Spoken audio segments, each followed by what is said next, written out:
You reach out a hand. A stranger reaches back. For half a second, skin touches skin, and neither of you thinks twice about it. You call it politeness, a custom you learned as a kid, the same way you learned to say please and thank you. But the reason your hand does this goes back further than manners. Long before etiquette existed, someone carved an image into a stone wall in ancient Mesopotamia. Two rulers, clasping hands, sealing an alliance between kingdoms. It is nearly 3,000 years old, and historians consider it one of the earliest handshakes ever recorded. That is strange enough. But it gets stranger. Ancient Greek tombstones show the same gesture over and over, carved into marble. A living person, clasping hands with someone who has died. Historians call this dexiosis. It was not a goodbye. It was a bond, one meant to survive past the edge of life itself. So this gesture was never really invented for politeness. It was invented for trust.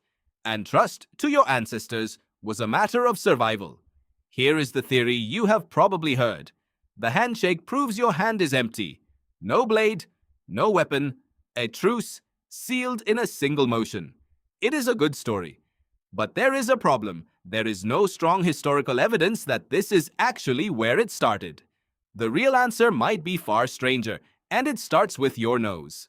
In 2015, researchers at the Weizmann Institute filmed people shaking hands without telling them what the study was really about. Hidden cameras caught something nobody expected. Afterward, people raised the hand that had just touched a stranger toward their own face and sniffed it again and again without ever noticing they were doing it. Shake hands with a stranger, and some part of your body appears to be checking their scent. That sounds bizarre until you look at your closest animal relatives. Chimpanzees greet each other by touching, grooming, and exchanging scent, gathering information they cannot get from a distance alone. Primatologist Franz de Waal has spent decades documenting how these small physical rituals rebuild trust and defuse tension inside a group. A handshake might be doing something similar, not checking for a weapon, checking for a person, which means every time your hand meets a stranger's, some old animal part of your brain may be running a chemical background check you were never told about. Here is where the story turns. For most of human history, this ritual never stopped. Then, in 2020, a virus made touching a stranger's hand feel dangerous for the first time in generations. Handshakes disappeared almost overnight. Elbows bumped instead. Fists touched instead. Fingers waved from a careful distance.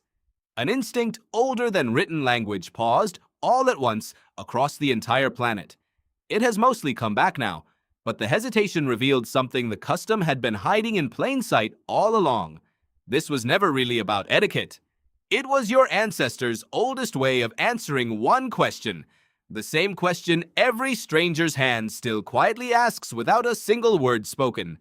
Can I trust you? So the next time a hand reaches toward yours, notice what it is actually doing.